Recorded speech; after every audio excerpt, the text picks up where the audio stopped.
Welcome back to the AD 1926 video series. This is part 34. Last time we left off here in Yukon in the evening. The next morning, here we go. We're in downtown Yukon. There's all these buildings that would have existed in 1926, giving us a flavor of early Route 66. We're going to continue along to Reno and head down Elm Street.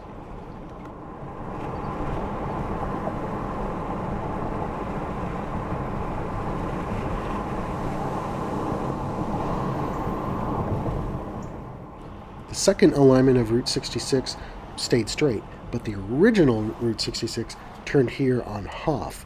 Notice there's no Route 66 sign indicating that.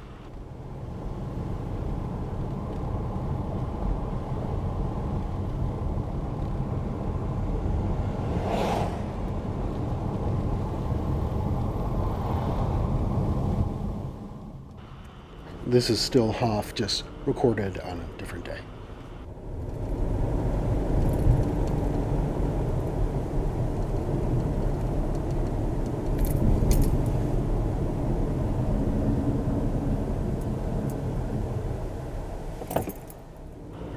There are some really nice houses on Hoff, so I took some pictures so you can get a sense.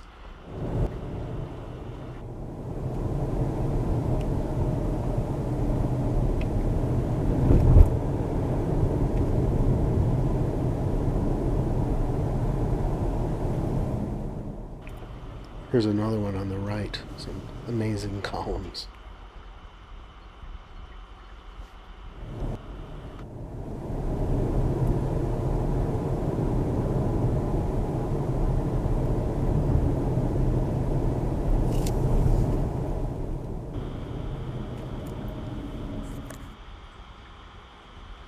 From Hoff, Route 66 turns left on Wade.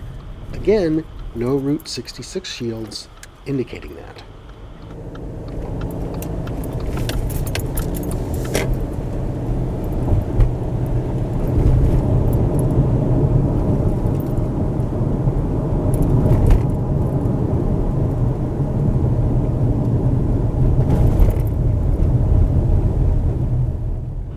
On the right is the Carnegie Library, dating back to 1903.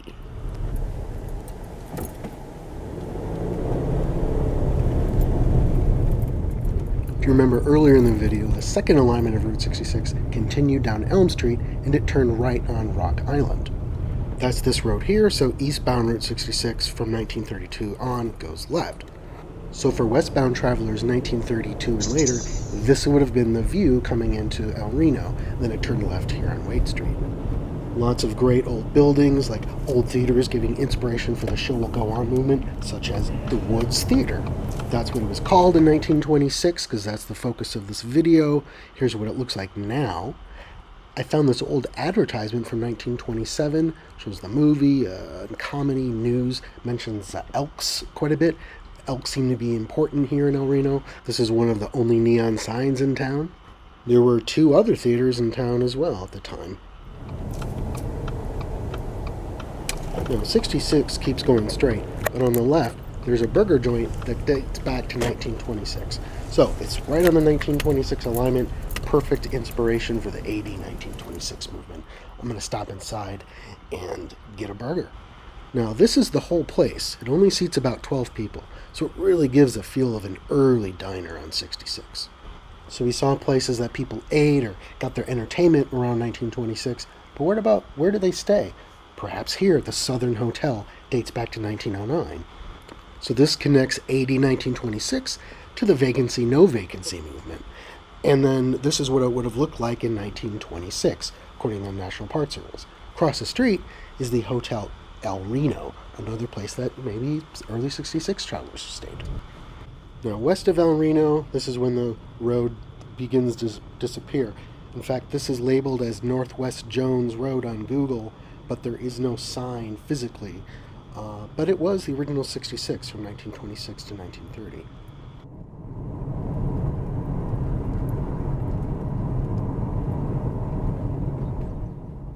Then 66 turned right and went north, but there is no road there anymore. However, a little bit to the north, it does continue along, so we'll pick it up here on this unnamed road. We just crossed Britain Road.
Next, we join US 270, a paved road into Calumet.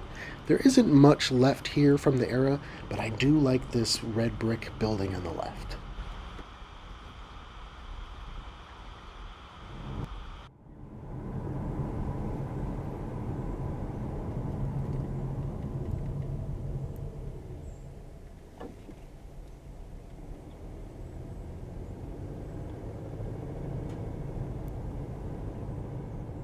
The second, albeit very brief, alignment of 66 stayed straight, but since we're taking the original route, we are going to turn left here on Todd.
So 66 kept going straight, but now it's just in an open field. And this is when things start to get interesting. The next episode, you'll see me driving on barely a 2-lane through grass and mud to stay on original 66. Check them out, patreon.com/Route66Suite.